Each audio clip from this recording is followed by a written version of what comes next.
দেখুন, ভগবান এই মাসে ধরা দেওয়ার জন্য বড় কৃপালু হয়ে ওঠেন, দরদি হয়ে ওঠেন, ভক্তবৎসল হয়ে ওঠেন। তাহলে মা যশোদার সাধ্য আছে কি তাকে বাঁধবার? যার পূর্ব নেই, পর নেই, যার ভেতর নেই, বাহিরে নেই, যিনি অনন্ত বিভু, যিনি অজর অমর শাশ্বত অনন্ত, তাকে বাধা যায় না। আসলে তিনি বাধার চেষ্টা কিন্তু করেছিলেন, কিন্তু 2 আঙুল বারবার কম পড়ে যাচ্ছিল।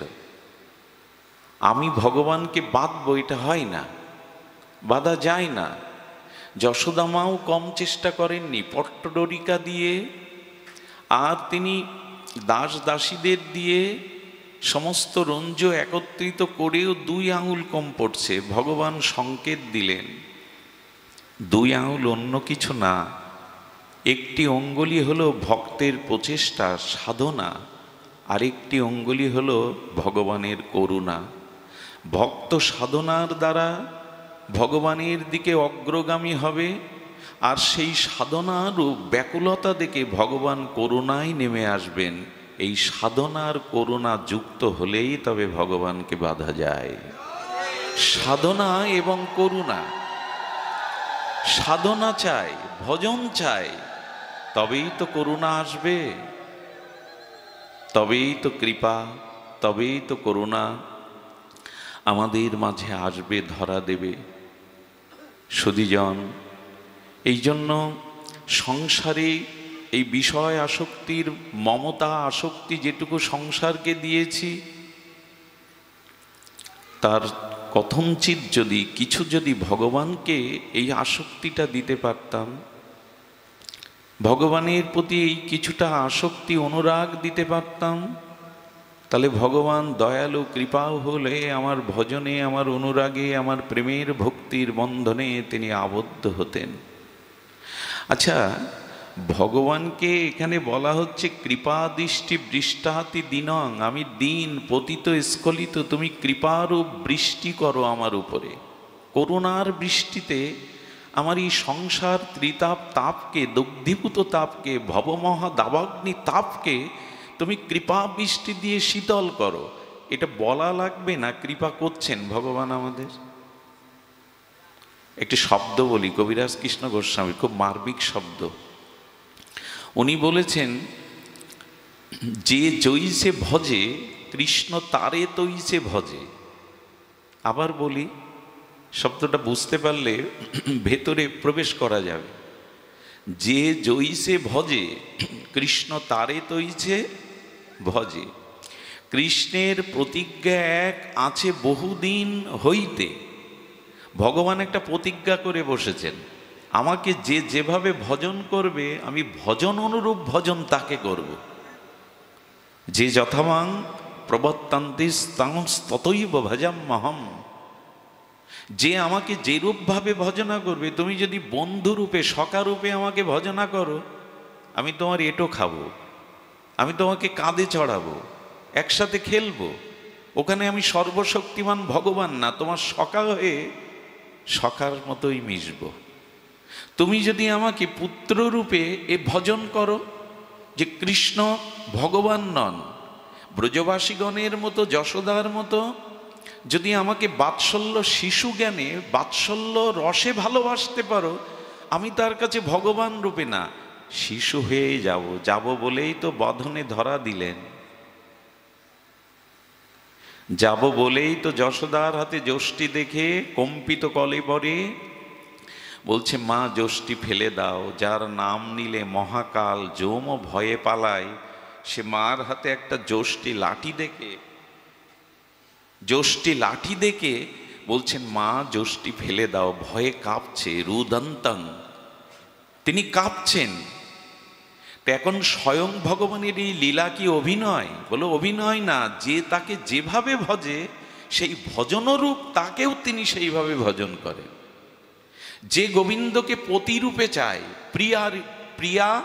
প্রিয় রূপে, কান্ত রূপে, একান্ত প্রিয়জন রূপে, স্বামী রূপে চায়, গোপীদের মতো, ব্রজবাসী গোপীদের মতো গোবিন্দ তাকে গ্রহণ করেন। কথা বলেন না, গ্রহণ করেন। এই জন্য যে যথামাং প্রবদ্যান্তে ততৈব ভজম্যহম, যে আমাকে যেরূপ ভজে, আমার স্বভাব হলো, আমার প্রতিজ্ঞা হলো আমি তাকে সেই রূপে ভজন প্রদান করি। আচ্ছা, এই সংসারে আপনি এরকম প্রতিজ্ঞা করতে পারবেন যে আপনাকে যেরূপ ভালোবাসে আপনি তাকে সেই রূপ ভালোবাসবেন? পারবেন না। পিতামাতা সন্তানকে যেরূপ রূপে ভালোবাসে আপনি পারবেন পিতামাতাকে সেই রূপে ভালোবাসতে? সম্ভব না।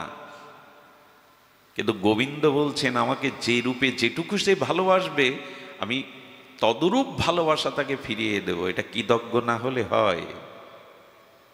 আচ্ছা, সত্যিই কি তাই? কথাটি খুব মার্মিক কথা, হৃদয় স্পর্শ করার মতো কথা।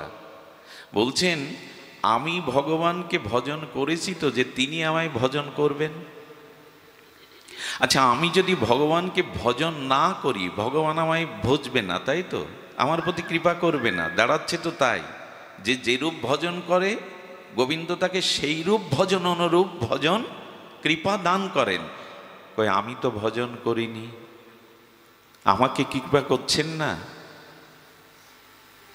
আচ্ছা, ভগবানের ভজন না করলে আলো বাতাস আমার জন্য দেবে না ভগবান? অক্সিজেন, হ্যাঁ, জলের শীতলতা, বৃক্ষের ফল, গাভীর দুগ্ধ, মায়ের স্তন, আমি ভজন না করলে এগুলো দেয় না ভগবান কাউকে? একটু কথা বলুন, দেয় কি না? এটা সবার জন্যই তো। এখন শাস্ত্রকারগণ বলেছেন, ও কথাটা কবিরাজ কৃষ্ণ গোস্বামী চৈতন্য চরিতামৃতে তিনি লিখেছেন বটে, তবে এই কথাটার মহিমা আরো গভীরে। তুমি ভজন না করলেও ভগবান তোমাকে ভজন করছে, তা কি তুমি জানো? এত বড় কৃপালু তিনি। তুমি তাকে অনন্ত জন্ম ধরে ভালোবাসোনি, তাকে মন প্রাণ দাওনি, তাকে অনুরাগ প্রীতি সমর্পণ করনি, কিন্তু তোমাকে সে ভালোবেসে চলেছে। প্রমাণ কোথায় নেবেন? এই দেখুন তার ভালোবাসার দান। আচ্ছা, ভগবান আমি কিছু না করলেও ভগবান আমার জন্য কি করেছেন? বলে ভগবান আমার জন্য অনেক কিছু করেছেন। এটি যদি জানতে পারেন তাকে ভজন না করে থাকতে পারবেন না। কি করেছেন জানেন? জীবের লাগিয়া প্রভু কইলেন বেদ পুরাণ, মায়ামুগ্ধ জীবের নাই শত কৃষ্ণ জ্ঞান, জীবের লাগিয়া কইলেন প্রভু বেদ পুরাণ। খুব সতর্ক হয়ে আমাদের চলতে হবে এই শ্লোকটা অনুগামী হয়ে। তার মানে আমরা মায়ামুগ্ধ, আমরা বললে একটু ভুল হলো, আমি মায়ামুগ্ধ জীব, কৃষ্ণ স্মৃতি আমার নাই। আরে কৃষ্ণ স্মৃতি, ভগবত স্মৃতি, আত্মস্মৃতি বাদ দেন, আমি কে তাও এখনো আমি জানিনি। আমি কে এ বোধ এখনো আমার, ভজন তো অনেক দূরে, স্বরূপ স্মৃতি তো অনেক দূরে, আত্মজ্ঞান তো অনেক দূরে, এখনো জানা হয়নি আমি কে। আমি এই দেহ, আমি কারো পুত্র, আমি কারো স্বামী, এ পরিচয় নয় আমার। যে পরিচয় আমরা জগতের সামনে তুলে ধরি এটা আমার মূল পরিচয় নয়। কে আমি? এই 700 বৈদিক সনাতন প্রশ্নের মীমাংসা এখন আমার মধ্যে আসেনি। এই জন্য আমিকে জানতে, আত্মতত্ত্বকে জানতে ভগবান কৃপা করলেন। কি করলেন? বেদ পুরাণ সৃষ্টি করলেন। বলো ব্যাসদেব যে পুরাণ লিখেছেন, ভাগবত লিখেছেন, ব্যাসদেব তো এখানে ভগবান সৃষ্টি করলেননি কি করে? বলে ব্যাসদেব ভাগবত লেখেননি, মহাভারত ব্যাসদেব লেখেননি, চৈতন্য চরিতামৃত কবিরাজ কৃষ্ণ গোস্বামী লেখেননি। বলো কে লিখেছে? বলে এই গ্রন্থ লেখাই মোরে মদন মোহন, ভগবান কৃপা শক্তি দিয়ে এদের দ্বারা লিখিয়েছেন।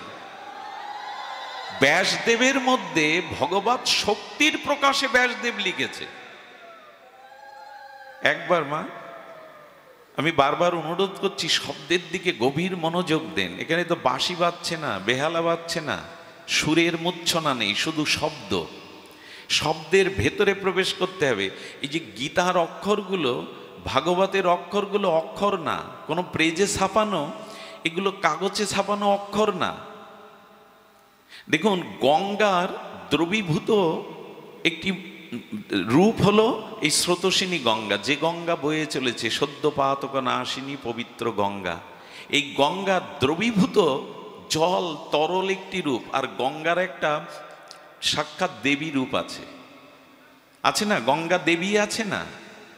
তো গঙ্গার যেমন একটা রূপ আছে, তেমন এই ভাগবতের অক্ষরগুলো স্বয়ং ভগবানের অক্ষর রূপ ব্রহ্মশক্তি। ভগবান নিত্য গোলক বৃন্দাবনে স্বরূপে রয়েছেন, আর অক্ষর রূপে উনি ভাগবতের মধ্যে, গীতার মধ্যে এসে বসেছেন। কি করে বোঝায় বলুন তো? একজন টিকাকার গীতার একটা শব্দ কেটে দিয়েছিল, বহম মহম শব্দটা কেটে দিয়ে দদাম মহম লিখেছিল, তাতে গোবিন্দের বুক চিরে রক্ত ঝরেছিল। বলেছিলেন গীতা আমি হৃদয়ং পার্থ, গীতা আর আমার মধ্যে পার্থক্য নাই। এই জন্য গীতা ভাগবতের যে অক্ষর, এগুলো পরম ব্রহ্ম রসব্রহ্ম অক্ষর রূপে প্রকাশ হয়েছেন। যেমন তিনি মৎস্য কুর্ম রূপে অবতার হয়েছেন, তেমনি অক্ষর রূপে গীতার মধ্যে, ভাগবতের মধ্যে ওনার প্রকাশ ঘটেছে। এগুলো অক্ষর না। একটা অনুরোধ করি, এখন গ্রন্থ অধ্যয়ন মানুষ ছেড়ে দিয়েছে, তবে গ্রন্থ দেখে নেটে, মোবাইলে। একটা অনুরোধ করি, মোবাইলে গ্রন্থ পাওয়া যাবে, সব পাওয়া যাবে, নেটে সব পাওয়া যাবে, কিন্তু গীতা ভাগবতের পৃষ্ঠা খুলে ওই অক্ষরের দিকে তাকিয়ে পাঠ করলে কি হবে জানেন? যিনি লিখেছেন, যিনি অক্ষররূপ ভগবান ওর মধ্যে অবস্থান করছেন, তার অনুভূতিগুলো গ্রন্থ পড়লে আপনার ভেতরে যাবে, নেটে পড়লে ওটা যাবে না। এই কথাটি খুব ধ্যান দিয়ে শুনুন। এখন মানুষ গ্রন্থই শিখেই তুলে থুয়েছে, লাল কাপড়ে মুড়েছে, কিন্তু যে লেখা তিনি লিখেছেন, ব্যাসদেব, মহাত্মা, ঋষিরা, তাদের অনুভূতিগুলো এই গ্রন্থের মধ্যে, অক্ষরের মধ্যে দেওয়া আছে। ওইগুলোর দিকে তাকালেই ওই অক্ষর থেকে অনুভূতি আপনার ভেতরে প্রবেশ করবে। এখন নেট দুনিয়া, যন্ত্রের দুনিয়া, এই জন্য মানুষ ধীরে ধীরে যন্ত্রের মতো হয়ে যাচ্ছে। না, গ্রন্থ খুলে পড়তে হবে, গ্রন্থের দিকে তাকিয়ে পড়তে হবে, ওই অক্ষরের ভিতরে ওর অনুভূতি আপনাকে হৃদয়ে স্পর্শ করবে। সুধীজন, যান্ত্রিক সভ্যতায় আমরা পৌঁছে গেছি, কিন্তু সব কিছু যন্ত্রের মতো করে নিলে হবে না। মায়ের বুকে দুগ্ধ যন্ত্র তৈরি করতে পারেনি, পারবেও না কোনোদিন। কি মনে হয় পারবে? কি পারবে না, এটা হয় না। মাতৃস্তনে ক্ষুধার্ত শিশু ক্ষুধায় কাতর হয়ে স্তন মুখে দিলেই দুগ্ধ আসে, টানলে দুগ্ধ আসে। সিরিজ দিয়ে টানলে, যন্ত্র দিয়ে টানলে কি আসে গো? রক্ত আসে। কেন? শিশু টানছে মায়ের স্তনে মুখ দিয়ে, দুধ আসছে, অমৃত দুগ্ধ। সিরিজ দিয়ে টানো, যন্ত্র দিয়ে টানো, বলো রক্ত আসবে। সব কিছু যন্ত্রের মতো করে নিলে হবে না। এই জন্য প্রতিদিন আমাদের স্বাধ্যায় যোগ্য গীতা ভাগবত একটু খুলে দেখতে হয়, ওর ভিতর থেকে অনুভূতিগুলো ভেতরে প্রবেশ করে। তো এই জন্য ওখানে লিখছেন, জীবের লাগিয়া কইলেন প্রভু বেদ ও পুরাণ। আমাদের জন্য, আমি কিছু না করলেও গোবিন্দ অনেক কিছু করছেন আমার জন্য। বেদ পুরাণ জগতে পাঠিয়েছেন। কেন পাঠিয়েছেন? তুমি নিজেকে চেনো না, তোমার স্বরূপ পরিচয় জানো না, কে তুমি।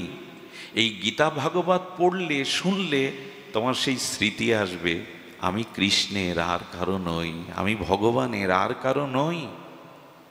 আচ্ছা, এই দেহটা পিতামাতা দিতে পারে, আত্মা দিতে পারে তো পিতামাতা?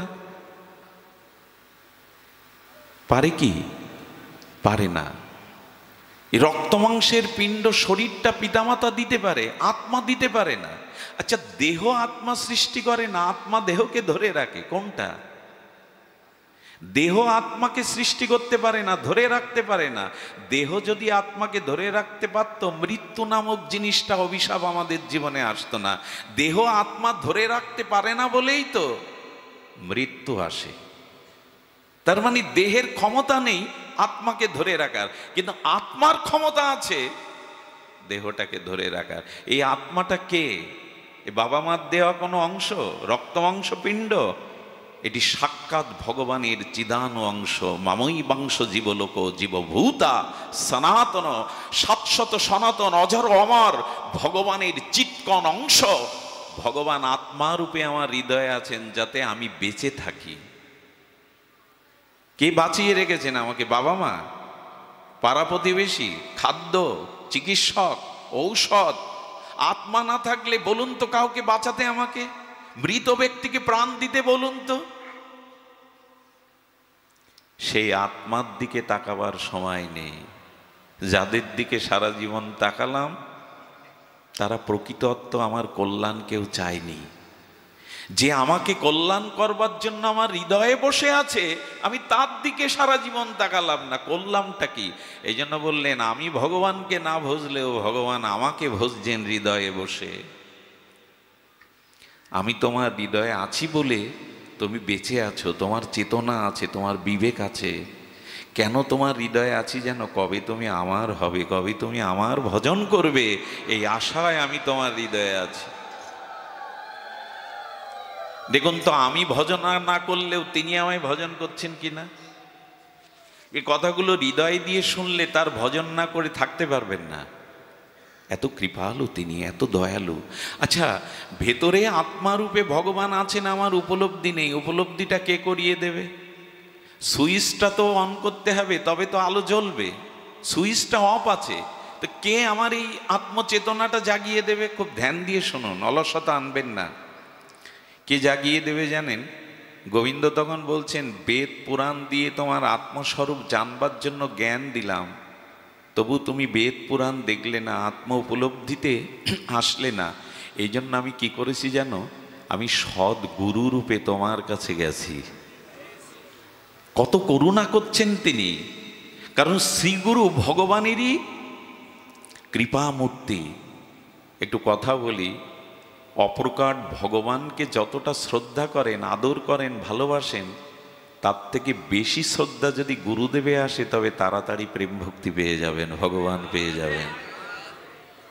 অপ্রকট ভগবানের থেকে প্রকট গুরুদেবের প্রতি আরো আদরশীল যিনি, আরো আদর, আদর যত্ন, আরো সেবা, সে দ্রুত প্রেম ভক্তি লাভ করে। এই জন্য গুরুকে মনুষ্য জ্ঞান কবু না করিবে, মহিমাই গুরু কৃষ্ণ এক করি জানো। শ্রী গুরুদেব আর স্বয়ং ভগবানে মহিমাতে কোনো পার্থক্য নেই, বরঞ্চ কৃপাতে ভগবানের থেকে গুরুদেবের মহিমা আরো বেশি। কৃষ্ণ আমার দুয়ারে আসবে, রাম ভগবান আমার দুয়ারে আসবে, মহাপ্রভু সবসময় আমার কাছে আসবে, কিন্তু গুরু কৃপা করে আমার দুয়ারে এসে আমার কর্ণে চেতনার মন্ত্র দিলেন, স্বরূপের মন্ত্র দিলেন, জাগিয়ে দিলেন। আমি ভগবানের আর কারো নয়, আমি রাধারানীর দাসী, আমি কৃষ্ণের দাস, আমি সংসারের দাস নই, স্ত্রী পুত্রের দাস নই, দেহগেহর দাস নই, আমি কৃষ্ণের দাস। এই চেতনার স্ফুরণ সদ্গুরুদেব শক্তি সঞ্চারিত করে দিয়ে দিলেন। আমি গুরুদেবের জন্য কি করেছি? গুরুদেবই তো কৃপা করে আমাকে করুণা করলেন। আমি ভজন করিনি, কিন্তু ভগবান ভজন। আচ্ছা, আমি যে দীক্ষা পেলাম, আমার ভিতরে যে আত্মা আছে, আমি ভগবত শিক্ষা কোথা থেকে পাবো? ভগবান বললেন, আমি ভক্ত রূপে, বৈষ্ণব রূপে তোমাকে এই শিক্ষাটা দিচ্ছি। তুলসী রূপে, চরণামৃত, প্রসাদ রূপে, বিগ্রহ রূপে আমি তোমাকে কৃপা করছি। আমি কিছু করিনি, বিনিময়ে ভগবান এতটা কৃপা আমার উপর করেছে, এরপরও ভজন করব না, কৃতজ্ঞতা জানাবো না? যে জৈসে ভজে কৃষ্ণ তারে তৈসে ভজে। বহুদিন হতে কৃষ্ণের এই প্রতিজ্ঞা, কিন্তু এই প্রতিজ্ঞার থেকে তিনি অনেক বেশি করেছেন আমার জন্য। এটা গোপন কথা বলি, ভেতরে ভেতরে যে অসৎ চিন্তা করি না, আমি যে পাপগুলো করি, তাতে আমার বেঁচে থাকার কথা না, বাতাস পাওয়ার কথা না। ভগবান ক্ষমাশীল, অহেতুক গুণনিধি, এই জন্য আমাকে বাঁচিয়ে রেখেছেন, এখনো বাঁচিয়ে রেখেছেন। যদি কখনো কোনো দিন কোনো সাধু কৃপায় ভজন করতে পারি। সুধীবৃন্দ, মা যশোদা একদা গৃহাদিষু যশোদা নন্দ গেহিনী, নন্দ মন্দিরে নন্দ গেহিনী কৃষ্ণ জননী কি করছেন? কর্মান্তর নিযুক্তাসু নির্মন্থন। আজ যশোদা কর্মান্তরে নিযুক্ত হয়েছে। কি কর্ম? দধি মন্থন করছেন। যশোদা কি করছেন? দধি মন্থন করছেন। স্বয়ং দধি, অর্থাৎ নিজে এই কৃষ্ণ জননী নন্দ গেহিনী, নন্দ রানী নন্দ মন্দিরে দধিমন্তন করছেন। আচ্ছা, রানী যিনি হবেন, রাজমাতা যিনি হবেন, কৃষ্ণ জননী যিনি হবেন, নন্দ মহারাজের যিনি সহধর্মী, তার দাস দাসী তো শত শত, নিজে কেন দধিমন্তন করছেন? কেন করছেন জানেন? যশোদামার ইচ্ছা, আমার গোপালের ক্ষুধা নিবৃত্তি হয় না, এ আমার দাসীগণ তারা কৃষ্ণকে নবনীত মাখন খাওয়ায়, তো এই জন্য কৃষ্ণের উদরে ক্ষুধা থেকে যায়। আর শিশুর উদরে যখন ক্ষুধা লাগে তখন তার হিতাহিত থাকে না, এই জন্য তো ব্রজবাসীদের দুয়ারে ননি চুরি করে খায়। মায়েদের একটা স্বভাব কেমন জানেন? নিজে হাতে সন্তানকে সেবা না করাতে পারলে অন্য 100 মা যদি তার খোকাকে সেবা করায়, মার মন ওঠে না।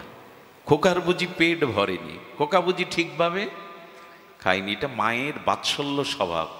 যশোদারও এই এত চুরি করে কেন? আমার ঘরে এত মাখন, আমার ঘরে এত নবনীত, তো কৃষ্ণ চুরি করে কেন গোপীদের ঘরে?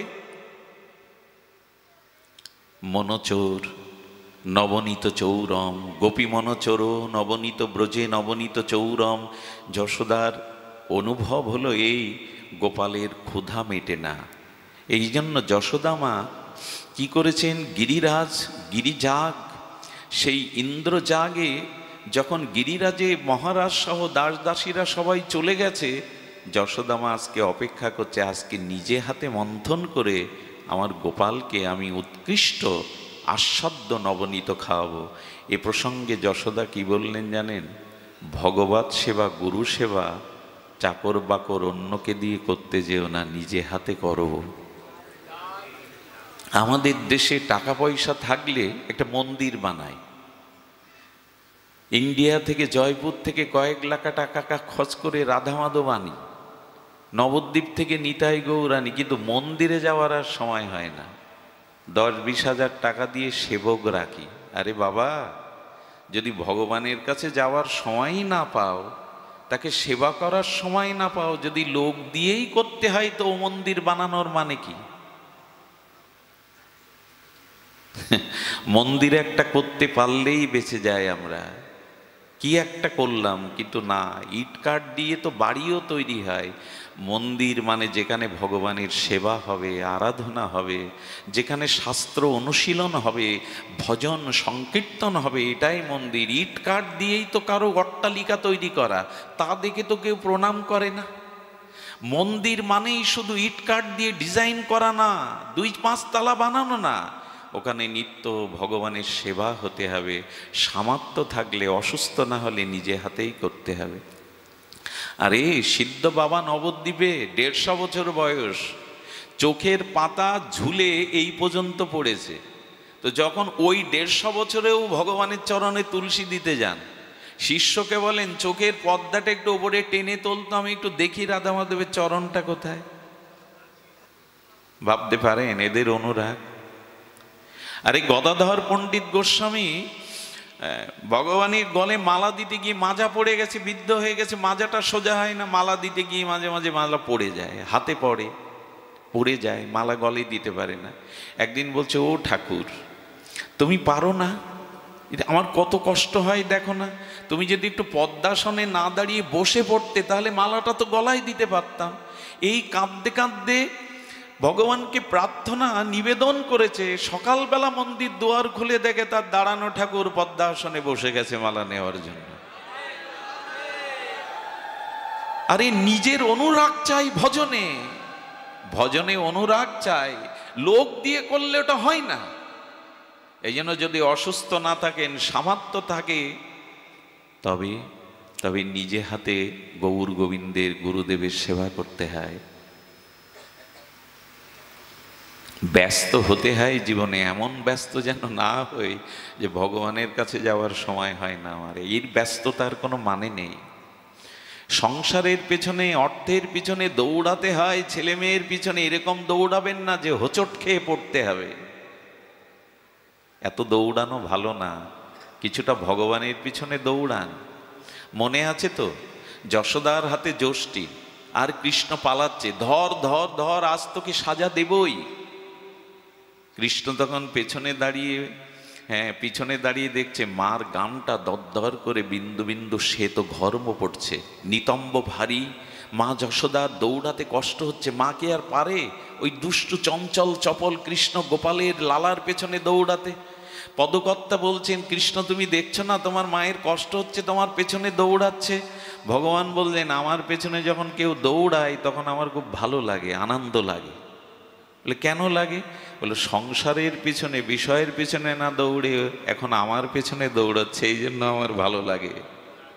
আপনাদের দেখছেন এখন রাধারানী, আপনাদের দেখছেন এখন গোবিন্দ, কেন জানেন? আপনারাও তার পিছনে দৌড়ে এসেছেন, কত দূর থেকে দৌড়ে তার পেছনে এসে। যেখানে ভাগবত সেখানেই স্বয়ং ভগবান। এই জন্য ভগবানের পেছনে দৌড়ালে ভগবানের ভালো লাগে, এই জন্য যে সংসারের পেছনে না দৌড়ে তুমি আমার পেছনে দৌড়াচ্ছ। আচ্ছা, দৌড়ে ভগবানকে ধরা যাবে তো? দৌড়ে পাবেন তো? ধরে দৌড়ান তো। ধরা না দিলে অধরাকে ধরা যায় না। চাঁদ আপনার হাতের মুঠোয় আসবে না, কোনোদিন আসবে না। ধরা না দিলে ধরা যায় না। কিন্তু গোবিন্দ বলছেন ধরার দুটো উপায়, ওই দৌড়ানোটা সাধনা, একটু আগে বললাম।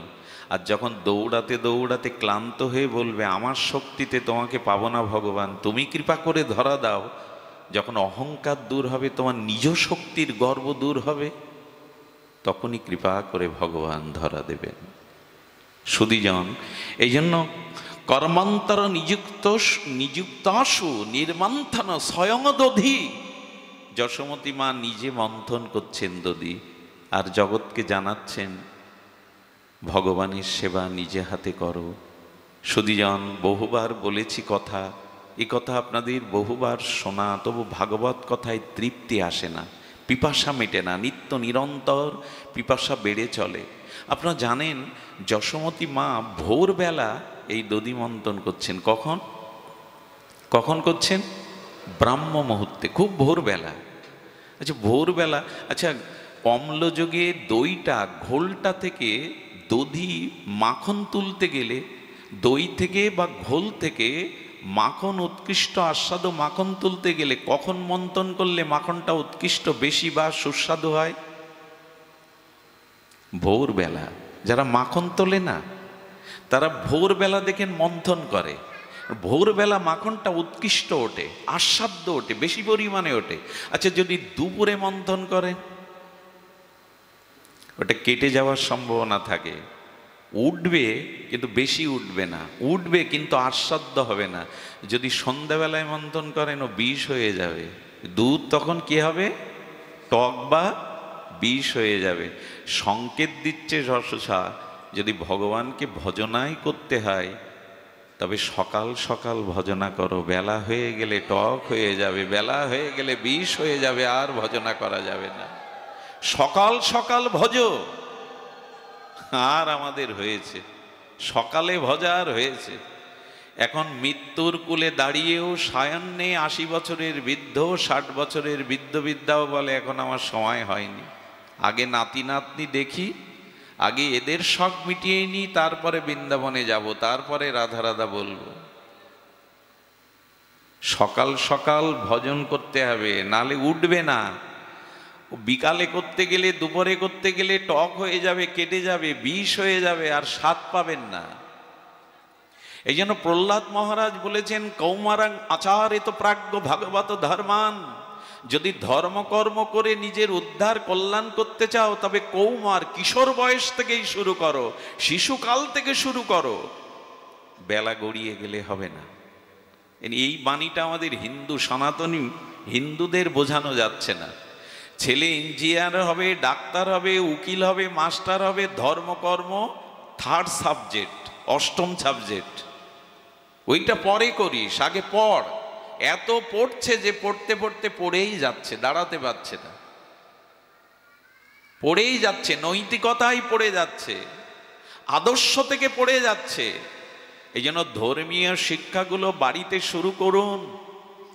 আজ আর গুরুকুল নেই যে কৃষ্ণ বলরামের মতো, মহাপ্রভুর মতো, রঘুপতি রামচন্দ্রের মতো গুরুকুলে গিয়ে খালি পায়ে ব্রহ্মচর্য পালন করে তপস্যার দ্বারা গুরুবাক্য পালন করে শাস্ত্র শিক্ষা গ্রহণ করবে। আজ গুরুকুল নেই, প্রতিটা বাড়িতেই গুরুকুল করুন, ধর্মীয় শিক্ষার ব্যবস্থা করুন, গীতা ভাগবত রামায়ণ মহাভারতের তত্ত্ব নির্যাসগুলো তাদের জানতে দিন, নাহলে এরা পথ হারিয়ে বসবে। পথ তো হারিয়েই ফেলেছি আমরা। সুধীজন, শুধু বছরে একদিন ভাগবত দিয়েই জাতিকে জাগানো যাবে না, সমাস অন্তর একদিন ভাগবত পাঠ করে হবে না। নিত্য নিরন্তর আমাদের গৃহগুলোকেই ভগবানের, আমাদের হিন্দুদের গৃহটাই তো আশ্রম। আশ্রম কি শুধু সন্ন্যাস আশ্রম, বানপ্রস্থ আশ্রম, কাশীর আশ্রম না। সনাতনী বৈদিক ঋষি বলেছেন হিন্দুর গৃহটাই গারস্থ আশ্রম। আরো শুনে গর্ব হওয়ার কথা, সন্ন্যাস আশ্রম, বানপ্রস্থ আশ্রম, ব্রহ্মচর্য আশ্রমের জননী হলো এই গারস্থ আশ্রম। গৃহ আশ্রম হলো সর্ব আশ্রমের জননী স্বরূপ। কিন্তু আজ গৃহগুলো কি হয়ে গেছে? গৃহগুলো আমরা এক একটা দাবানল তৈরি রেখেছি, কারোর সাথে কারো মিল নাই, কেউ কাউকে ভালোবাসে না, প্রতিবেশীর মুখ দেখে না, কারোর সাথে কারো হৃদয়ের মেলবন্ধন নাই। কোথায় আশ্রম? আজ গৃহগুলো হয়ে গেছে দাবাগ্নির মতো কারাগার। এই জন্য ঘরে ধর্মকর্ম শুরু করুন। সকালে উঠে যশোদা প্রতিদিন সেই প্রদীপের শিখাটা অঙ্গুলি দিয়ে উত্তোলন করে কৃষ্ণর মুখটা দেখতেন। ওই প্রদীপ দিয়ে দু চারবার কৃষ্ণের শ্রীবদনটা, গোপালের লালার বদনটা দেখতেন। আর আমাদের বলা হলো মায়েরা উঠে প্রভাতে যেন একটু মঙ্গল আরতি দেখায় ভগবানকে। প্রদীপ জেলে ভগবানকে একটু মঙ্গল আরতি দাও, তোমার গৃহে আর অমঙ্গল ঢুকবে না। আমি খুব দৃঢ় কণ্ঠে বলতে পারি, শতকরা 5 ভাগ বাড়িতে হিন্দুদের মঙ্গল আরতি হয় না। এত চিৎকার কেন? এত রোগ, এত শোক, এত অশান্তি কেন? আরে ভগবানের ভজনের জন্য কি করেন? সকালে প্রদীপ জ্বালেন। দীপদান কেন জানেন? এই মাসে দীপ দিতে হয়। ভজনের মধ্যে একটি অঙ্গ হলো দীপদান। আমি বহুবার বলেছি, আজকে রাধা মাধব, রাধা দামোদরের প্রীতিবর্ধনের জন্য দীপ দিন। আচ্ছা, অন্ধকারেই আলোর প্রয়োজন, আলোতে আলোর প্রয়োজন মানায় না। গাঢ় অমানিসার অন্ধকারেই তো আলোর প্রয়োজন হয়। অন্ধকারের প্রতীকের হাতে আলোর প্রয়োজন হয়। দিবা ভাগে পথ চলতে প্রতীকের আলোর প্রয়োজন হয় না। আমাদের সামনে ঘোর দুটো অন্ধকার, এই জন্য আজকে প্রদীপ জ্বালতে বলছেন, দীপ দান করতে বলছেন। সামনে দুটো অন্ধকার শুনলে যদি ভয় হয় তো ভালো। একটি অন্ধকার হলো মৃত্যুর পর। আমি এমন কোনো কর্ম করিনি যে আমি আলোর পথ ধরে যাব, মুক্তির পথে যাব। মৃত্যুর পরে আমাদের কোথায় যাব জানা নেই। আমরা কোথায়, কোন অন্ধকারে যাব? গোবিন্দ বলছেন আজ আমার উদ্দেশ্যে প্রদীপ জ্বালো, তাহলে মৃত্যুর পর ওই ঘোর অন্ধকারে আমি প্রদীপ জ্বালিয়ে তোমাকে এগিয়ে নিতে আসব। মৃত্যুর পরে ওই অন্ধকার পথে আজকে প্রদীপ জ্বালো। জ্বালেন তো? এই দামোদর মাসে দীপদান দিতে হয় ভগবানকে। এটা মেয়েদের না, সকলেরই। প্রতিদিন সন্ধ্যায় দোকানে থাকুন, দোকানেই দিন ছাদের ওপরে একটা ছোট তুলসী বৃত্ত রেখে ওইখানে দেন, একটু ধূপ দীপ জেলে রাধা দামোদরের উদ্দেশ্যে একটু প্রদীপ দেন। আরেকটি অন্ধকার, সেই অন্ধকার সব থেকে গাঢ়। ওই অন্ধকারে যাকে আসতে হয়, তাকে কর্মফল ভোগ করতে হয়। সেই অন্ধকারটা 1-2 দিন না, আপনি আমি 10 মাস কাটিয়েছি। ওটা মায়ের গর্ভ, ওখানে কোনো আলো নেই, ওখানে অন্ধকার। তাই রাধা দামোদরকে আজকে প্রদীপ দাও, যাতে পুনরায় আবার মার গর্ভের অন্ধকারে তোমাকে প্রবেশ না করতে হয়। আহারে, কি তাত্ত্বিক দর্শন আমাদের বেদান্ত শাস্ত্র, ভাগবত শাস্ত্র দিয়েছেন। আচ্ছা, আগুনকে দান করা যায় তো? একটু কথা বলবেন। আগুন কোনো দানের বস্তু হতে পারে? ফুল মালা চন্দন আছে, ভালো আহার্য আছে, তাই দাও। ভগবানকে আগুন দেখাই কেন আমরা প্রতিদিন? দীপ দান, দান মানে তো উপহার। তো ভগবানকে আগুন দান করি কেন আমরা? এই প্রশ্ন যদি আমাদের কাছে কেউ করে, আগুন কি দানের বস্তু হতে পারে? আগুন কখনো দানের বস্তু, উপহারের বস্তু হতে পারে? কিন্তু আমরা যে দীপ দান দিচ্ছি, আগুন দান দিচ্ছি ভগবানকে কেন জানেন? আমাদের আচার্যরা বলেছেন, পৃথিবীতে এখন সব দূষণ হয়ে গেছে। কি হয়ে গেছে? সব থেকে বেশি দূষণ হয়ে গেছে মানুষ। সব থেকে কি দূষণ হয়েছে? মানুষ এখন বেশি দূষিত হয়ে গেছে। আমি বহুবার চর্চিত একটি কথা আপনাদের বলেছি, আগে মানুষ 100 বছর পূর্বে ফিরে যান, তখন এত শহর এত নগর ছিল না, বনাঞ্চল। তো মানুষ বাড়ি থেকে বেরোবার সময় বিধাতার কাছে প্রার্থনা করত যেন হিংস্র জীবজন্তু তাদের সাথে দেখা না হয়। আর এখন মানুষ বাড়ি থেকে বেরোবার সময় দূর দূরকে বলে অমুক অমুক শত্রু বা ব্যক্তির সাথে যেন দেখা না হয়। মানুষ এখন হিংস্র জীবজন্তুর থেকে, আমি একবার সুন্দরবনে গিয়েছিলাম, তো সুন্দরবনে গভীর জঙ্গলের একটা খালের মধ্যে এক ধীবরকে জেলেকে পেয়ে বলছেন, বাবা তোমার ভয় করে না? এখানে চারিদিকে বাঘের পায়ের চিহ্ন দেখছে, এখানে ভয় করে না?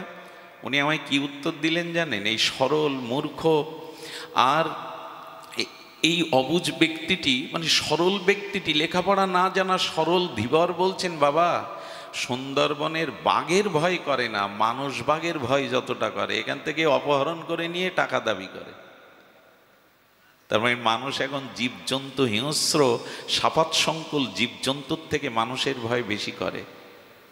নিজের সন্তানকেও মা ডাস্টবিনে ফেলে দেয় জন্মের পরে। নিষ্ঠুরতার স্বামী বিদেশে বসে মাথার ঘাম পায়ে ফেলে তার সন্তানের জন্য টাকা পাঠাচ্ছে, আর স্ত্রীকে নিবেদন করছে আমার খোকাকে ভালো মন্দ খেতে দিও, খোকাকে দেখে রেখো। আরে খোকাকে কেটে বস্তায় পুরে নদীতে ভাসিয়ে অন্য পুরুষের হাত ধরে চলে যাচ্ছে। মানুষ এখন সব থেকে বেশি দূষিত হয়ে গেছে। আরো বেশি দূষিত হয়েছে মানুষের মন। মানুষ এখন অন্যের কল্যাণের কথা ভাবতে চায় না। অন্যের ভালো কিসে হবে? একটা জিনিস বলি, অন্যকে যতটা দুঃখ দিয়েছেন আপনি, তার থেকে কঠিন দুঃখ আপনি পাওয়ার জন্য অপেক্ষা করুন। একটা নিয়ম হলো এই জগতে, আপনি অন্যকে যতটা দুঃখ দিয়েছেন তার থেকে অধিক দুঃখ। আচ্ছা, দুঃখ কেউ কাউকে দেয় না, দুঃখ মানুষ নিজেকেই দেয়। কারণ সবার ভিতরে একই আত্মা, একই আত্মায়, আলাদা নয়। এই জন্য দুঃখটা ফিরে আসে। আপনি আপনাকে দুঃখ দিচ্ছেন, এই জন্য সহসা কারো চোখে জল ফেলাবেন না, কাউকে কাঁদাবেন না। এর থেকে কোটি গুণ আপনাকে, এই সহজ জিনিসগুলোই ধর্মের মূল বিষয়। মানুষের মন এখন দূষিত হয়ে গেছে। অপরের উন্নতি, অপরের কল্যাণ দেখে আপনার হৃদয়ে যেন কখনো জ্বালা না হয়, তাহলে আপনার উন্নতিই হবে না। এই জন্য যা কিছু মন থেকে অন্যকে দেবেন, তাই একদিন মন আপনাকে ফিরিয়ে দেবে।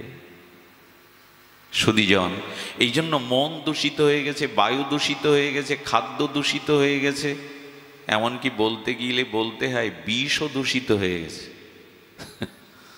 মাঝে এক ডাক্তারখানায় বিষ খাওয়া রুগী গেছে, বলি এতটা বিষ খেয়ে মরল না কেন ডাক্তারবাবু এত পরে? বলে কিছু মনে করবেন না, বিষেও ভেজাল ছিল, বিষেও ভেজাল, সব দূষিত হয়ে গেছে। কিন্তু পৃথিবীতে একটা জিনিস দূষিত হয়নি, সেটা হলো আগুন। বরঞ্চ অন্য দূষিত বস্তুকে পবিত্র করতে পারে অগ্নি। এই জন্য ভগবানকে, সুন্দরকে দিতে গেলে সুন্দর, হিন্দুর সনাতনী যে কোনো ক্রিয়া প্রদীপ না জেলে, হোম না করে হবে না। কেন? অগ্নি হলো পবিত্র। সোনার মতো উন্নত ধাতুকে অগ্নিতে জ্বালিয়ে খাঁটি করতে হয়, সোনাকেও। এই জন্য সুন্দরকে, তবে অগ্নি পবিত্র, কিন্তু একটি জায়গার অগ্নি পবিত্র না, শ্মশানের চিতার আগুন, এটা পবিত্র না। এই জন্য দয়া করে শ্মশানে চিতার পাশে বসে কেউ কিছু খাবেন না। হিন্দুরা তো নিয়ম মানতে চায় না, শ্মশানেই দেখি গড়ে খায়, শ্মশানে খাওয়ার জায়গা নয়। চিতার আগুনটা পবিত্র নয়, এই জন্য শ্মশান ভূমিতে দাঁড়িয়ে খেতে হয়। বাইরে তাদের ডেকে অন্য জায়গায় খেতে দিন, শ্মশানে কোনো কিছু পাবেন না। আমরা যা পাই তা আর বললাম না, আমরা যা পাই তা বললে আসরই অপবিত্র হয়ে যাবে। এতটা অধঃপতন আমাদের। সুধীজন, এ কথা বলতে বসেনি, যশোদা মা নিজে হাতে মন্থন করছেন। আর মন্থন করতে করতে কি করছেন? মন্থন করতে করতে কি করেছেন জানেন? মন্থন করতে করতে যশোদা মা হাতকে বলছে, ওরে হস্ত, তুই গোবিন্দ সেবার জন্য, আমার লালার জন্য, কানাইয়ার জন্য, গোপালাইয়ের জন্য নিজ হাতে দধি মন্থন করছিস। হাতকে ডেকে ডেকে যশোদা মা নিজের ভাবাবেশে বলছে, খুব মন দিয়ে শুনতে হবে, আমার আসতে 1 ঘন্টা খুলনায় জামে পড়েছিলাম, কেঁদেই ফেলার মতো, ফিরে চলো, সম্ভব না। তবু যখন ভগবান এনেছেন, একটু কষ্ট করলেও সংক্ষিপ্ত আলোচনা, আপনার বিশ্রামের একটু ধ্যান দিয়ে শুনুন। পরিশ্রান্ত শরীর, ক্লান্তি আসতে পারে, কিন্তু ভগবতী ক্লান্তি দূর করারই জায়গা। এখানে যেন ক্লান্তি ভর না করে, নিদ্রা ভর না করে। যশোমতী মা হাতকে বলছেন, তুমি তো আমার লালার জন্য, কানাইয়ার জন্য দধিমন্থন করছো, আচ্ছা মুখ তুমি কেন বসে থাকবে? তুমি আমার গোপালের পুতনামক্ষম লীলাগুলি গুনগুন করে কীর্তন করো। যশোদা মুখ দিয়ে গোপালের অতীত লীলাগুলো ভেবে ভেবে কীর্তন করছেন, আর মনকে বলছেন, হৃদয়কে বলছেন, তুমি কেন খালি বসে থাকবে, তুমি কেন শূন্য থাকবে, তুমি আমার ভগবানের লীলাগুলো স্মরণ করো। এতে কি বোঝা যাচ্ছে? ভজন যদি করতে হয়, ভগবানকেই যদি পেতে হয়, প্রেম ভক্তিই যদি প্রাপ্তির ইচ্ছা থাকে, তবে তনুমন প্রাণ দিয়ে ভগবানকে ডাকো।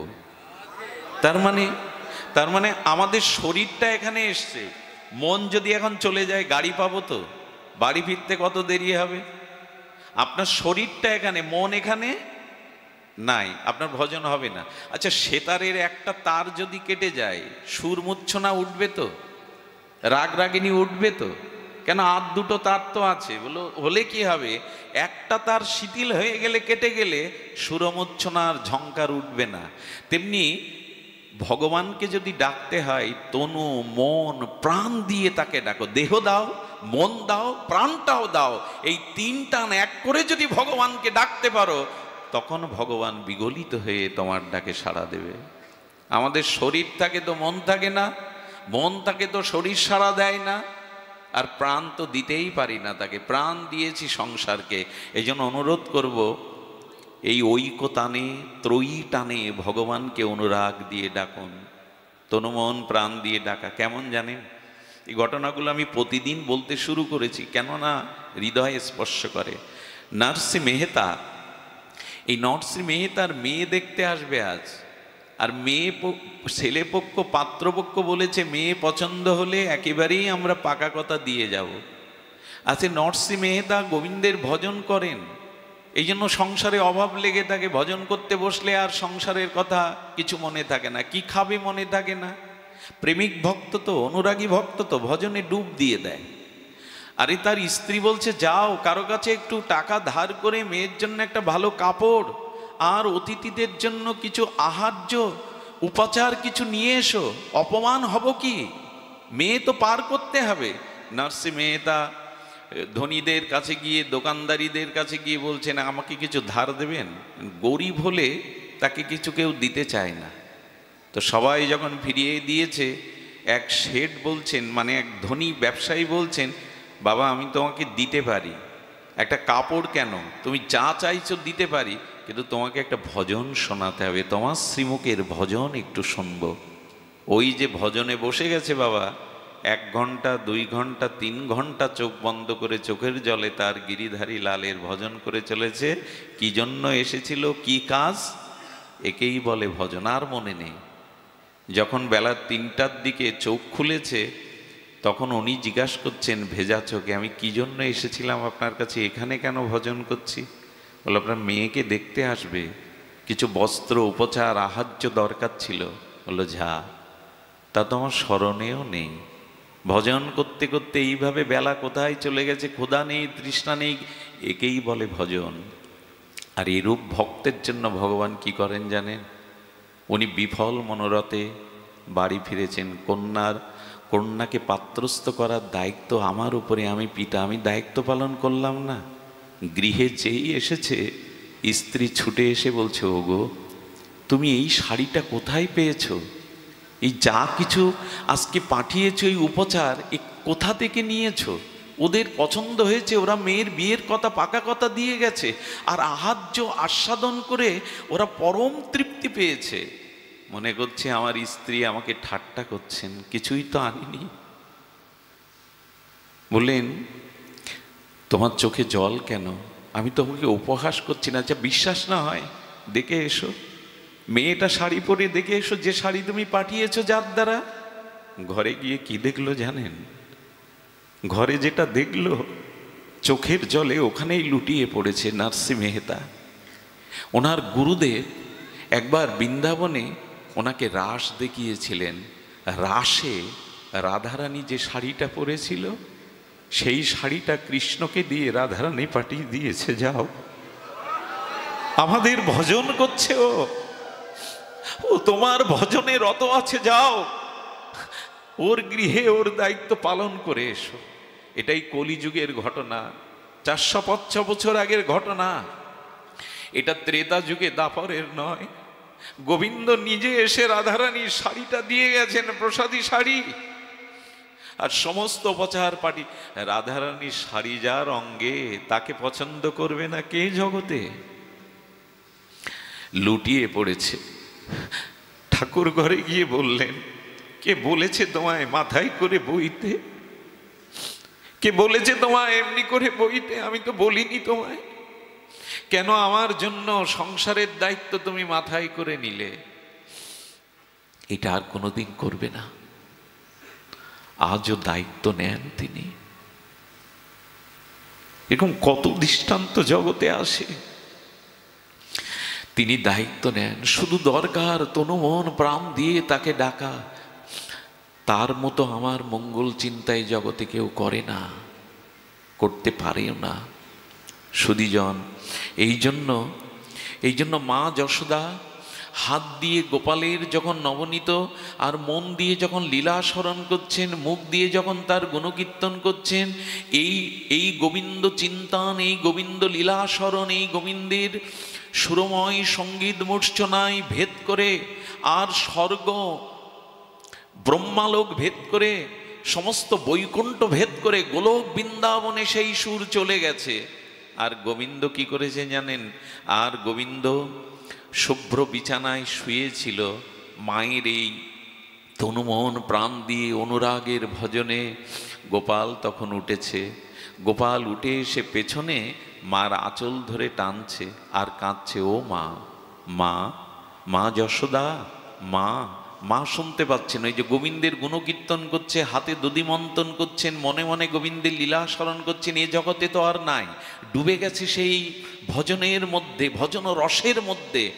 ভগবান পেছন দিকে ডাকতে ডাকতে ক্ষুধায় কাতর হয়ে কাঁদতে কাঁদতে অশ্রু গড়িয়ে পড়ছে। আর রাত্রে মা যে তার আকর্ণ বিস্তৃত কমলপত্র স্বরূপ তার যে নয়নে কাজল দিয়েছিল, ওই চোখের জলার কাজল মুছতে মুছতে একটা অদ্ভুত রূপ মাধুর্য শ্রী গোবিন্দের বদনে, লালার বদনে ফুটে উঠেছে।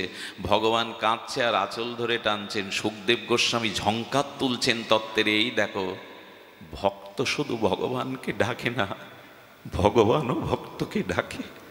এই দেখো জগৎ, যদি তনুমন প্রাণ দিয়ে ভগবানকে ভজন করতে পারো, ডাকতে পারো, তুমি ডাকো না, ভগবানও মাঝে মাঝে তোমায় ডাকে। এই দেখো যশোদার আঁচল ধরে গোপাল ডাকছে তাকে। তবু এদিকে সার নেই, এদিকে চেতনা নেই। কিন্তু সন্তানের ক্রন্দন, মায়ের বুক ফেটে যায়। হঠাৎ করে যশোদা একটু মন্থন ক্রিয়া মন্থর করার পরে দেখে কে যেন কাঁদছে পেছনে দাঁড়িয়ে। দেখছে গোপাল। গোপাল এমনি করে কাঁদছে, কতক্ষণ কাঁদছে, কাজলটা ধুয়ে গেছে চোখের জলে, একটা অদ্ভুতভাবে মুখের সৌন্দর্য ফুটে উঠেছে। গোপালকে কোলে নিলেন, স্তনের দুগ্ধ অমৃত পান করালেন। সুখদেব বলছে, বা কি ভাগ্য যশোদা, কোন সাধনা করেছিলে? আপ্তকাম পুণ্যকাম সরট বিভু ভগবান, আজ তোমার স্তনে ক্ষুধার্ত কাতর হয়ে দুগ্ধ পান করছে। এই আমাদের ভগবান। তাকে যদি চান এমনি করেই তিনি আপনাকেও পুত্ররূপে ধরা দিতে পারেন। যশোদার মতো প্রেম বাৎসল্য প্রীতি যদি আজও কারো মায়ের হৃদয়ে জাগে, তবে ভগবান সেই বাৎসল্য প্রেমে সাড়া দিয়ে, কেমন সাড়া দেওয়া জানেন? একটু ধ্যান দিয়ে শুনুন, লীলাটি আমার খুব হৃদয়ে স্পর্শ করে। আমাদের গোবর্ধনে, গিরিরাজ গোবর্ধনে, ওখানে শ্রীনাথজির মন্দির।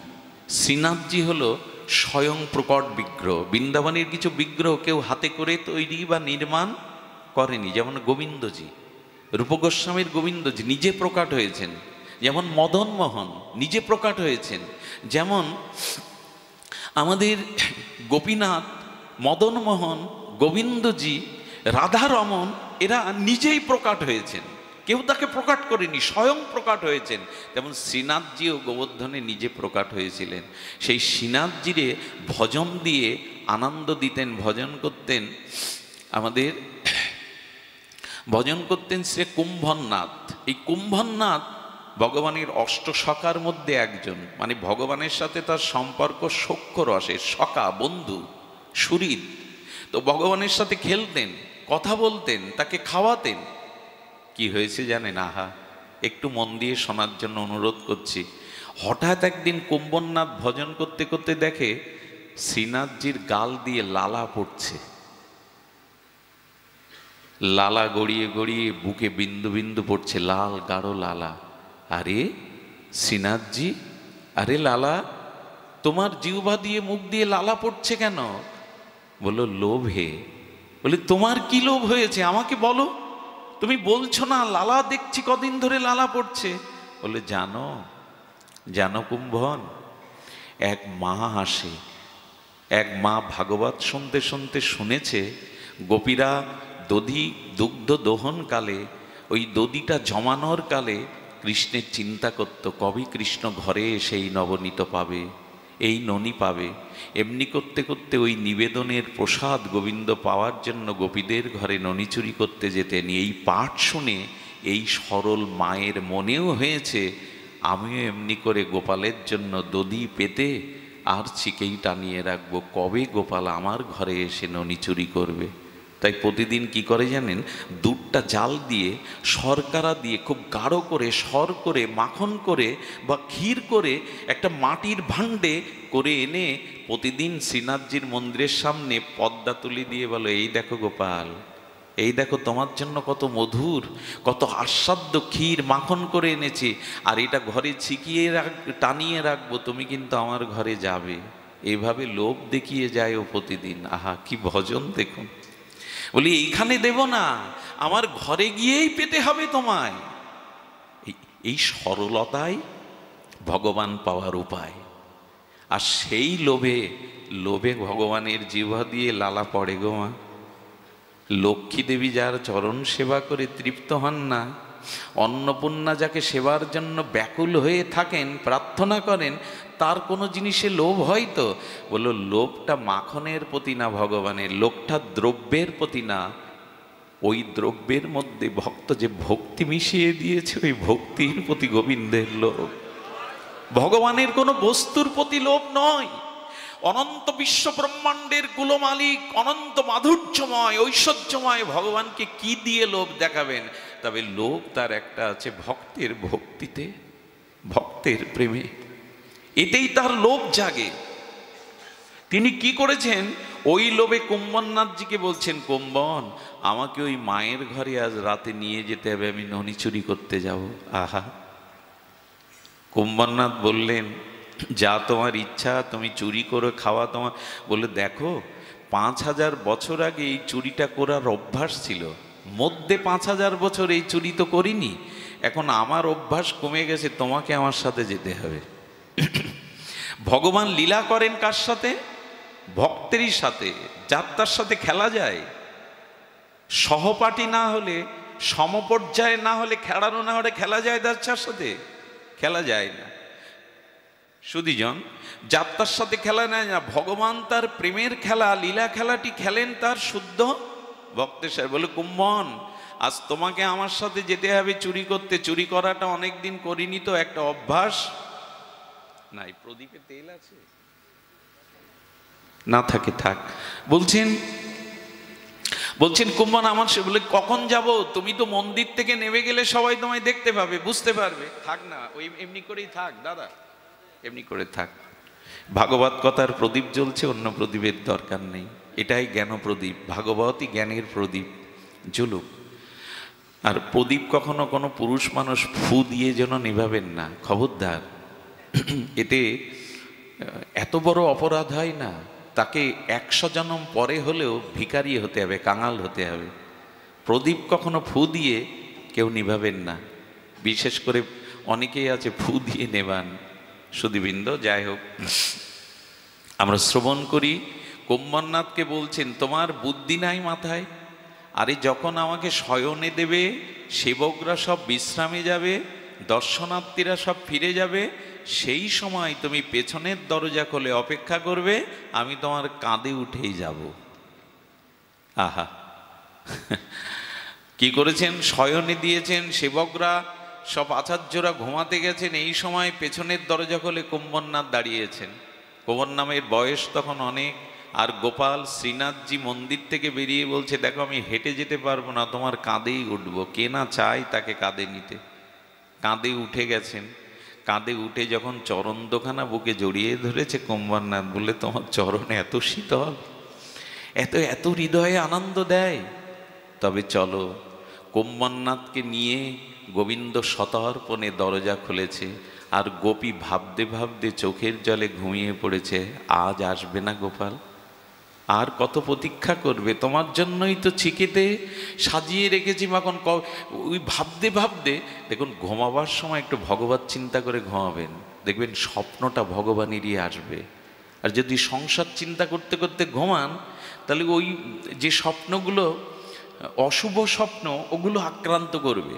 নিয়ম আছে, প্রভাতে উঠেই আগে আমাদের গৌর গৌর গৌর গৌর গৌর গৌর গৌর হে, হ্যাঁ, আমাদের প্রথমেই গৌর নামটি, কৃষ্ণ নামটি ঘুমের থেকে উঠেই নিতে হয়। স্ত্রী পুত্রের নাম না, ভগবানের নাম। চোখ খুলেই আগে শয়ন মন্দিরে ভগবানের কোনো পট থাকলে ওটা আগে দেখে তবে অন্যকে দেখতে হয়। আর ঘুমাবার সময় রাধারানীর চরণ চিন্তাটা করতে করতে ঘুমাতে হয়। যদি ঘুম না ভাঙে, ওই শেষ চরণ চিন্তায় আপনাকে রাধারানীর চরণ পাইয়ে দেবে। আচ্ছা, এটুকু তো পারি আমরা। আর এখন হয়েছে রাধারানীর চিন্তা, এখন নেট নিয়ে ঘুমায়। কৃষ্ণ বাঁশি নিয়ে ঘুমাতো, এখন আমরা বুকে পিঠে মোবাইল নিয়ে ঘুমাই। আমাদের আর ওই চিন্তা হয়েছে।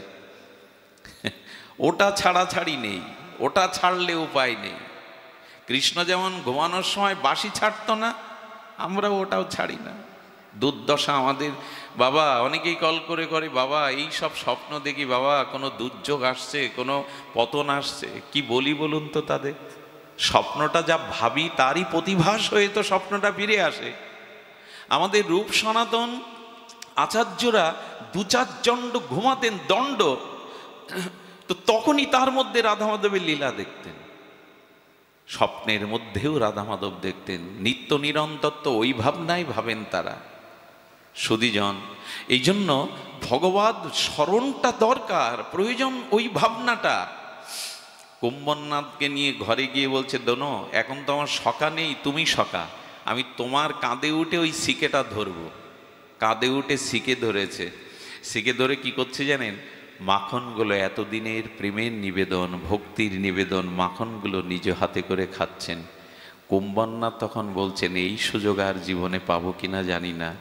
বলে, নৌকা নাই, বন্ধু বলো তো, বন্ধুকে ভাগ দিতে হয় না? তখন মুঠো করে ওর দিকে দিতে গেছে। বলে, ওভাবে না, তুমি যেটা পাচ্ছ না, ওটা অধরামৃত, একটু ফেলে দাও নিচে, ওইটুকু পাওয়ার আশাই তো আছি। তোমার অধরামৃত, আপনারাও যদি গোবিন্দের, রাধারানীর অধরামৃত পেতে চান, পেতে পারেন, আজও পেতে পারেন। ঠাকুরকে সদাচার সম্পন্ন সুআচারে ভোগ লাগান। এই যে ভগবানকে ভোগ লাগান না, ওটা গোবিন্দ গ্রহণ করে, রাধারানী গ্রহণ করে, নিতাই গৌর গ্রহণ করে। ওই প্রসাদের মধ্যে গোবিন্দের অধরামৃত আছে, ওই প্রসাদের মধ্যে।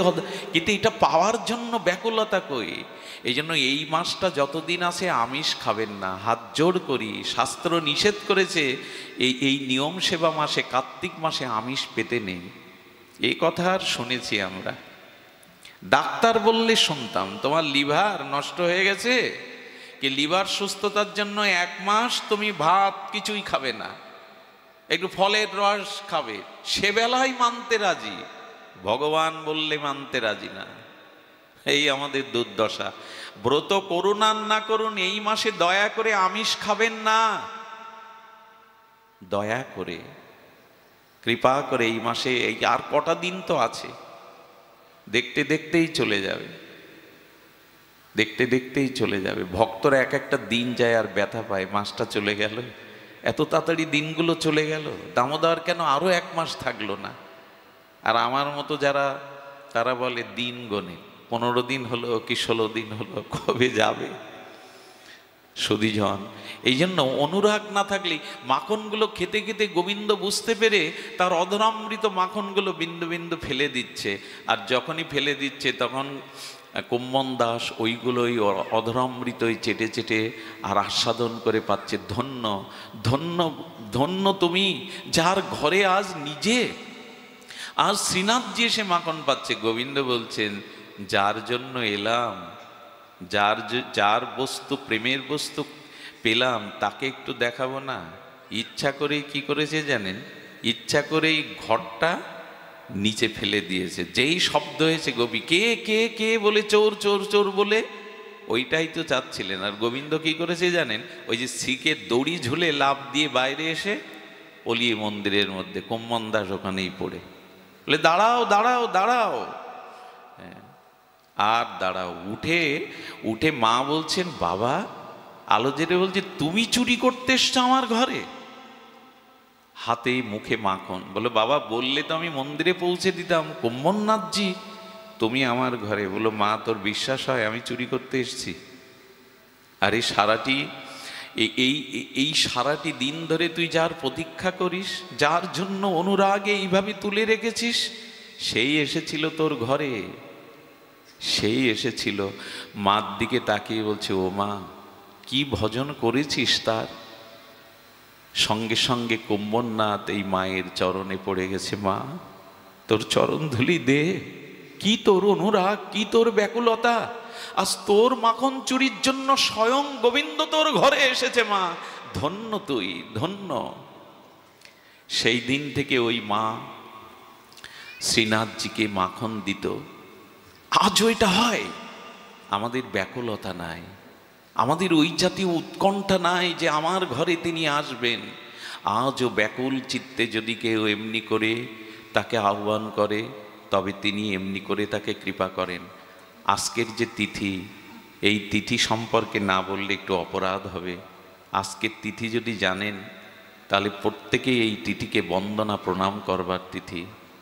আজকের তিথি হলো প্রেমভক্তির মহারাজ নিত্যানন্দ আবেশ মূরতি মহাপ্রভু শ্রীকৃষ্ণ চৈতন্য পরতত্ত্ব প্রভু নিত্যানন্দ শ্রী অদ্বৈত আচার্য, এনারা অপ্রকটের পরে যাদের হাতে, যাদের দ্বারা আমাদের এই গৌড়ীয় ভজন প্রবাহিত হয়েছিল, আমাদের গৌড়ীয় মহাপ্রভুর আদর্শ মনোভীষ্ট যারা বিজয় পতাকাকে বহন করেছিল, তারা তিনজন। মহাপ্রভুর দ্বিতীয় আবেশ অবতার শ্রীনিবাস আচার্য প্রভু, নিত্যানন্দ আবেশ প্রেমমূরতি শ্রী শ্রী ঠাকুর নরোত্তম দাস, আর একজন হলো অদ্বৈত প্রভুর আবেশ মূরতি আমাদের শ্যামানন্দ প্রভু। তিনটি নাম উচ্চারণ করলেই প্রেম হয়। কি কি বললাম? মহাপ্রভুর দ্বিতীয় কলেবর শ্রীনিবাস আচার্য প্রভু, আর নিত্যানন্দ প্রভুর আবেশ প্রেমমূরতি ঠাকুর নরোত্তম দাস মহাশয়, আর অদ্বৈত প্রভুর আবেশ মূর্তি হলেন শ্যামানন্দ প্রভু। এই তিনজন মহাপ্রভুর লীলা অব্যবহিত পরে গৌড়ীয় প্রেমভক্তি প্রচার এদের তিনজনের দ্বারা প্রচার হয়েছিল। গোস্বামী গ্রন্থের প্রচার এদের দ্বারাই হয়েছিল। এই জন্য এই তিনজনকে বিশেষ রূপে আমাদের স্মরণ করা দরকার। এর মধ্যে সর্বোত্তম অনন্য নিত্যানন্দ আবেশ মূরতি প্রেম ভক্তির মহারাজ মহাপ্রভুর প্রিয় পরিকর গৌড়ীয় আচার্য কুলতিলক প্রেমভক্তি মহারাজ ঠাকুর নরোত্তমের আজ তিরোভাব তিথি। আজ ঠাকুর নরোত্তমের তিরোভাব তিথি। কারুণ্য দৃষ্টি সমিতাশ্রিত মর্তকোটি রাম্যধার দতি সুন্দর দ্বন্দ্বকান্তি শ্রীমান নরোত্তমম মুখম ভুজম মন্দহাসম লাস্যম ততাতুরিদিমে বিতরাং আস্বাদনম। কে এই ঠাকুর নরোত্তম?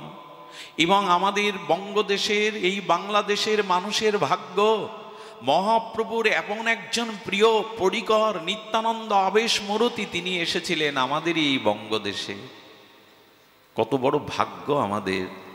আজকে সারা বিশ্বের গৌড়ীয় বৈষ্ণব তাকিয়ে আছে আমাদের এই বঙ্গদেশের দিকে। কোথায় জানেন? প্রেমতলিতে। আজকে তাকিয়ে আছে প্রেমতলিতে সারা বিশ্ব বৈষ্ণব, গৌড়ীয় বৈষ্ণব তাকিয়ে আছে এই বঙ্গদেশে, স্মরণ করছে। আজ রাধাকুণ্ডে বসে বাবাজি মহারাজরা আমাদের খেতুরের চিন্তা করছেন।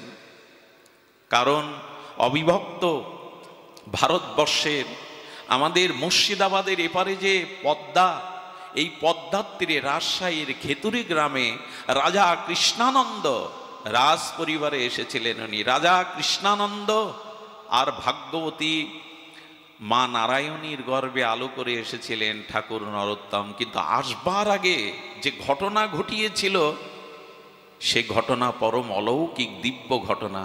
আপনারা জানেন মহাপ্রভু একবার রামকেলিতে এসেছিলেন। এই রামকেলিতে এসে উনি গঙ্গার অববাহিকা পথ ধরে এসেছিলেন আমাদের পদ্মায়। আর পদ্মায় এসে রাজশাহীর পদ্মার ওপারে দাঁড়িয়ে প্রিয় ভক্তগণকে সঙ্গে নিয়ে মহাপ্রভু ভাবাবেশে আর ওপারের দিকে দু ভুজ উত্তোলন করে আজানুলম্বিত বাহু উত্তোলন করে ডাকছে নরু নরু নরোত্তম নরোত্তম নরু নরোত্তম। প্রভু ব্যাকুল হয়ে ডাকছেন কাকে? ভক্তরা বলছে ভক্তদের মধ্যে তো নরু বলে কারো নাম নাই, নরোত্তম কি তবে কৃষ্ণের আরেকটি নাম? প্রভু কৃষ্ণকেই ডাকছেন ব্যাকুল হয়ে? না, কৃষ্ণকে ডাকছে না। নরোত্তম তখনও জগতে আবির্ভূত হয়নি, আসেনি। আসার আগে প্রভু, কত বড় ভাগ্যবান গো, আসার আগে প্রভু দুবাহু আজানুলম্বিত ভুজ বাড়িয়ে ব্যাকুল হয়ে ডাকছে নরু নরু নরোত্তম নরোত্তম বলে ডাকছে। ভক্তরা ব্যাকুল হয়েছে। মহাপ্রভু কি করলেন? ডাকতে ডাকতেই পদ্মার বুকে তিনি নেমে পড়লেন। নাভিসমান জলে প্রভু পদ্মার বুকে দাঁড়িয়ে প্রভুর প্রেম নয়ন থেকে বিন্দু বিন্দু প্রেমাশ্রু খরিত হচ্ছে। প্রভু কাঁদছেন কেন? পদ্মার বুকে দাঁড়িয়ে কেন কাঁদছেন জানেন? হে পদ্মা, আমার এই চোখের জল নয়, আমার হৃদয়ের জমানো যত প্রেম ভক্তি আর চোখের জলে বিগলিত করে আমি তোমার কাছে দিচ্ছি। আমার মহাপ্রভুর প্রেম দান দেখুন, যে এখনো জগতে আবির্ভূত হয়নি, আসেনি, তার জন্য ব্যাকুল হয়ে ডাকছেন চৈতন্য প্রভু। এবং বলছেন লীলাচলে যেতে যেতে নিত্যানন্দের প্রেমস্রোত যে প্রেম আমি হৃদয়ে ধারণ করে রেখেছি, আমি সেই জমাট বাঁধা প্রেমকে চোখের জলে বিগলিত করে পদ্মা তোমার কাছে দিয়ে যাচ্ছি। পদ্মা তখন প্রকট হয়ে বললেন, প্রভু আমার এত বড় ভাগ্য নাই, এত বড় তপস্যা নাই, তুমি আমাকে চরণ রেখেছো, এতেই আমি প্রেম পেয়ে গেছি, এতেই আমার কল্যাণ হয়ে গেছে। আর প্রভু তুমি যে চরণ ধুলি দিলে না পদ্মার বুকে, আজ থেকে যারা তোমার এই চরণ ধুলির বিশ্বাসে চরণামৃত মনে করে পদ্মায় অবগাহন করবে, তাদেরও গৌর প্রেম হবে। তোমার চরণ ধুলি তো মিশানো আছে, তাদেরও প্রেম। আজ লক্ষ লক্ষ মানুষ পদ্মায় স্নান করছে কেন জানেন? তাদের ওই বিশ্বাস মহাপ্রভুর চরণ ধুলি এই পদ্মায় পড়েছিল।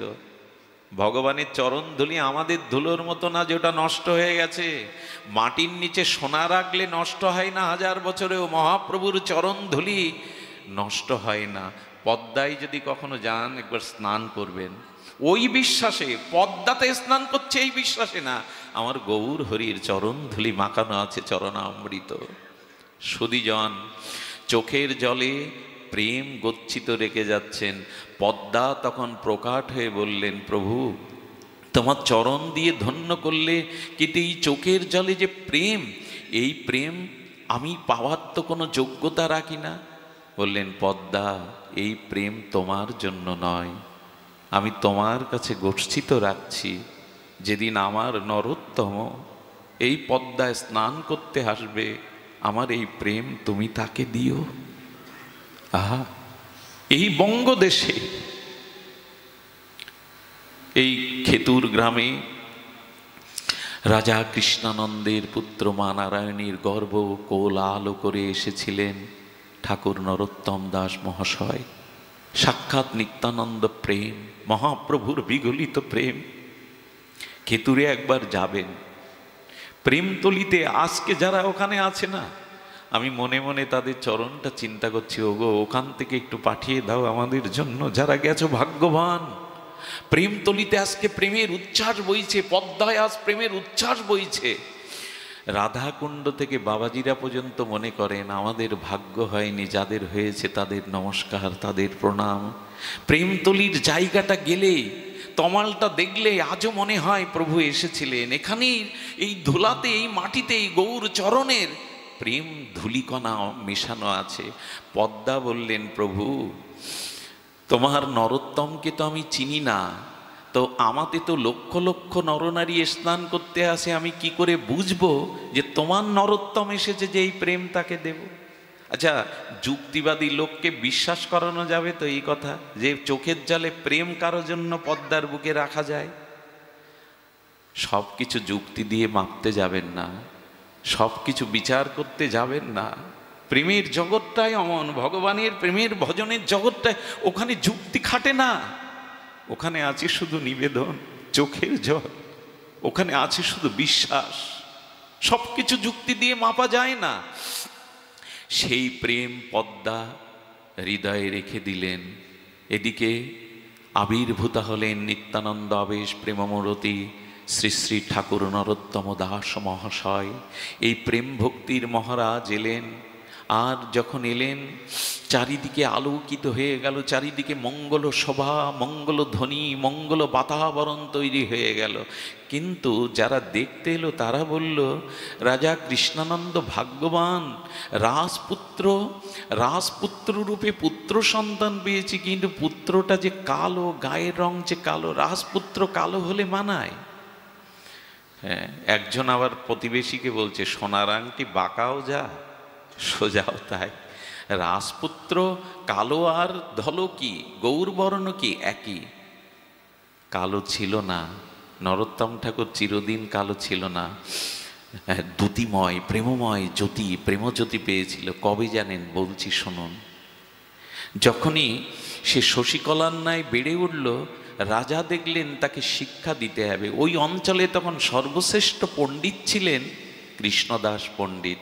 তাকে গিয়ে বললেন, আজ রাজপুত্র রূপে নয়, আপনার শিষ্যরূপে, ছাত্ররূপে আমি নরোত্তমকে আপনার কাছে রেখে যাচ্ছি, ওকে উপযুক্ত শিক্ষা দিন। তখন বলছেন, নরোত্তম, আমি তোমাকে একটু পরীক্ষা নেব। এই পরীক্ষা, তুমি ক খ গ ঘ এইটি লিখে দিলেন অক্ষরগুলো, তুমি এর এই ক খর কোনো অর্থ বা প্রতিশব্দ লেখো। কি লিখলেন জানেন নরোত্তম? কয় কলিকালে চৈতন্য অবতার, ক্ষয় খেলিবার ছলে খোলো করতাল। গয় গড়াগড়ি যান প্রভু প্রেম কৌতূহলী, এই সব লিখেছেন। ঠাকুর মশার চোখ বড় হয়ে গেছে। ও নরোত্তম, প্রথম দিনেই লিখতে গিয়ে কয় কলিযুগে শ্রীকৃষ্ণ চৈতন্য অবতার, ক্ষয় খেলিবার ছলে খোলো করতল, এই সব লিখেছ। কে তুমি? তোমাকে আমি কি শিক্ষা দেব? তুমি তো শিক্ষা পেয়েই এসছো জগতে, আমি তোমাকে কি শিক্ষা দেব? শিক্ষা তো তুমি নিয়েই এসছো। এ ছেলে সাধারণ নয়, এ ছেলে একদিন অনেক বড় হবে। এই লক্ষণগুলো তো বোঝা যায়। সংস্কার তো যায় না, ধুলে মুছলে সংস্কার যায় না। যেদিন সমাবর্তন হবে, এই ছাত্রকে বিদায় দিচ্ছেন, তখন রাজাকে বললেন, রাজা শোনো, এ সন্তান তোমার সাধারণ সন্তান নয়। অন্নপ্রাশনের দিনে সামনে অনেক জিনিস রাখতে হয়, রাখে না? টাকা রাখে, শাস্ত্র রাখে। ওমা, রাখতে রাখতে হাত দেবে না, ভাগবতকেই জড়িয়ে ধরেছে অন্নপ্রাশনে। বললেন সকলে, ইনি ভাগবত প্রাণ হবে। আচ্ছা, যখন অন্নপ্রাশনে মুখে অন্ন দেবে, সেই অন্নের জন্য অনেক আমিষ ওখানে দেওয়া আছে, আর মুখে ওই দিকে তাকায় না। ওখানে পূজারী বললেন, আপনার ছেলে আমিষ মুখে নিতে আসেনি, ওকে গোবিন্দের প্রসাদ দিন, না হলে নেবে না। ভোগ লাগালে তবে পেলেন। সংস্কার তাই তো। এই যে যারা ভাগবত শুনতে আসেন না, যারা একটু তিলকমালা নিয়েছেন, যারা একটু অর্ধেক ভগবানের ভজন সাধন করেন, এটা আপনাদের এক জন্মের ভাগ্য না, এক জন্মের সৌভাগ্যে পথে আসা যায় না। এক জন্মের সৌভাগ্যে ভগবানের রুচি হয় না, নামে রুচি হয় না, হরি কথাতে অভিরুচি হয় না। বহু নাম জন্ম নামন্তে জ্ঞানবানাং প্রপদ্যতে বাসুদেব সর্বমিতি সমহাত্মা সুদুর্লভ। অনন্ত জন্মের সুকৃতি সৌভাগ্য না থাকলে পথে আসা যায় না, সদ্গুরুদেবের চরণাশ্রয় করা যায় না, ভগবত ভজনে রুচি আসে না। অনেক জন্মের সৌভাগ্য। সুধীজন, এই জন্য এমনি করে বেড়ে উঠল। শিক্ষক বললেন, এই পদ্মাতে একবার যেও নরোত্তম। শ্রীকৃষ্ণ চৈতন্য এই পদ্মায় চরণ ধুলি দিয়ে গেছেন, কিন্তু প্রেম রেখে গেছেন এটা তো কারো জানার কথা নয়। তুমি একবার যেও। গৃহে এসে রাজাকে বলছেন, রাজা কৃষ্ণানন্দকে বলছেন যে বাবা, আমি পদ্মায় স্নানে যাব, এই ইচ্ছাটা পূর্ণ করতে হবে। তখন বলে, হ্যাঁ যাবে, আমি সেনাপতি সৈন্যদের দিয়ে পাঠাচ্ছি, তোমাকে পালকিতে করে নিয়ে যাবে। বলে, না বাবা, পালকিতে পদ্মায় যাব না। তো কি করে যাব? হেঁটে যাবে? বললেন, না, হেঁটেও যাব না। বলি, হেঁটে যাবে না, পালকিতে যাবে না, তো কিভাবে যাবে? কি বলল জানেন? বাবা, যে মাটিতে আমার গৌর হরি চরণ চিহ্ন রেখেছেন, সে মাটিতে আমি গড়াগড়ি দিতে দিতে যাব পদ্মায়। যদি অঙ্গে ওই ধুলা আমাকে প্রেম হয়, আমি ধুলাতে লুটাতে উঠতে। কৃষ্ণানন্দ বলছেন, এইভাবে কেউ যায়? বলল, বাবা, এইভাবেই যেতে দিতে হবে, আমার এই ইচ্ছা পূর্ণ করতে হবে। সুধীজন, উনি পেছনে সেনা পাঠালেন, সেনাপতিদের পাঠালেন, যাও, ছেলেটা পদ্মায় যাচ্ছে, উন্মত্ত পদ্মায়, ওর দিকে লক্ষ্য রেখো। যখন পদ্মার তীরে গেছে, পদ্মার তীরে গিয়ে চোখে জল এসে গেছে। এইখানেই দাঁড়িয়েছিলে তুমি, এখানেই আমাকে ডেকেছিলে।